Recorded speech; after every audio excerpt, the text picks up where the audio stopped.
YouTube. Today I'm going to be talking to you guys about what is food storage and how it goes hand in hand with budgeting.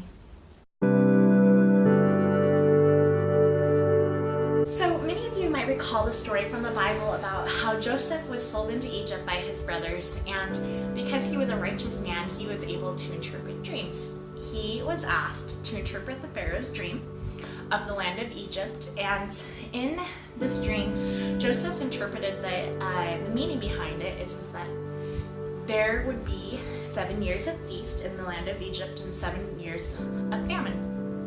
And what Joseph advised the Pharaoh to do was to prepare for the famine during the times of the feast so that they could store up all their grains and all of their food that they had during their times of feast so that they could be prepared for when the famine came, so that they could have food to feed the people. This is the concept of food storage. Food storage is the preparation and storage of food when you're having times of feast, when you have plenty, and it's preparing for a time in your life where you might not be having that same abundance as far as food, water, money. And so the idea is that when you are in times of feast, you should prepare for the inevitable, which a time of famine might be something that could happen in your life. For example, my family, we know that my husband is going to have a job loss in November.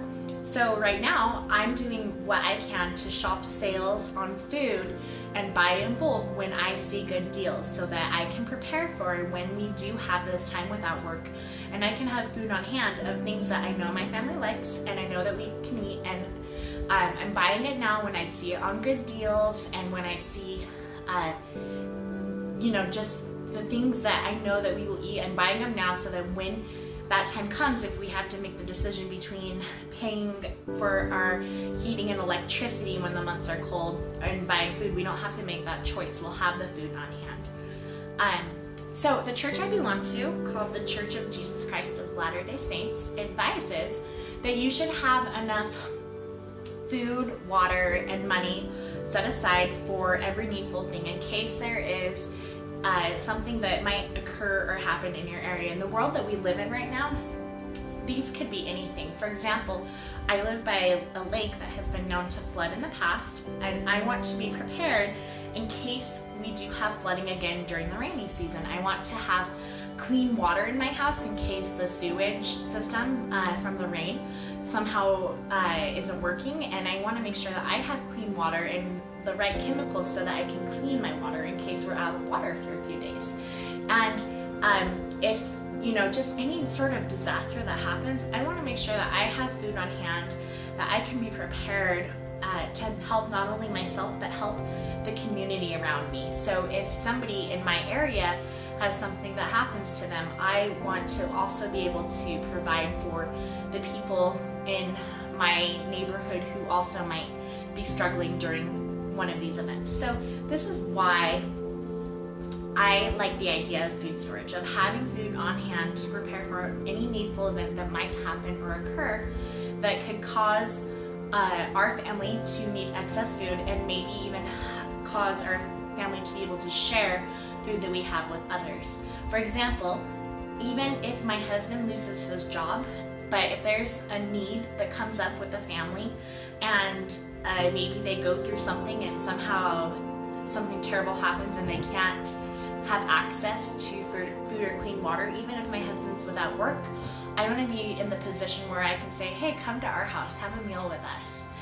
And so this is why I am excited to start my journey of preparing for food storage. Now, how it goes hand in hand with budgeting. So I feel like I budget because I'm preparing for what might come, and I'm an over budgeter as far as I like to think about the worst case scenario and make sure that I'm prepared for whatever might happen, for X, Y, and Z, whatever situation it might be that will happen. And I want to be super prepared in all of my categories in case something happens. And this is the same way I feel about food storage. I want to also be prepared for not only whatever major event might happen with us monetarily, but I also want to be prepared, you know, if our cars break down, and I want to make sure that I have diapers and formula on hand. If something happens, I want to make sure that we have enough extra on hand, so if we can't get to a store for a while, you know, maybe a week or two, maybe if my family all comes down with the flu or some sort of illness, I want to make sure that we have enough supplies on hand that we can go for a few weeks without going, you know, needing to go to the store. So just as I prepare my budget so that I'm preparing for what might happen, I'm also preparing my food and my food storage, preparing for what might happen. And some people might think, well, this is a little excessive, like you don't need to have so much food on hand. But my plan is to purchase things that I know that we can use. So even if we have it stored, it won't ever go past the expiration date. I'm not storing it just to keep it, I'm storing it to use it. I'm buying in bulk with the idea that this will be a process that will always be on my budget. I will always have food storage on my budget in addition to my grocery budget, because I always want to be buying things for my food storage store, as you might call it, my store where I keep all of the things on hand that we'll use. And then as I'm cooking, I can use that, my pantry, my food storage area, to supply ingredients for the meals that I make on a normal basis. And a lot of the ideas that I will be sharing with you are from a famous YouTuber, and her channel is called She's in Her Apron, but she always says shop your pantry. And so what I want to do is I want to create a pantry system where I have enough food in it. Sorry, my baby's crying right over here. He's in his bassinet drinking a bottle. But I just want to have, I'm going to get him. Anyway, I just want to create a system where I have enough food on hand that I can shop my pantry and figure out what I need to buy and what I need to do to replenish my pantry all the time, so that I know how to use my working food storage room and how what things that I will need to keep replenishing it, so that I always have food on hand.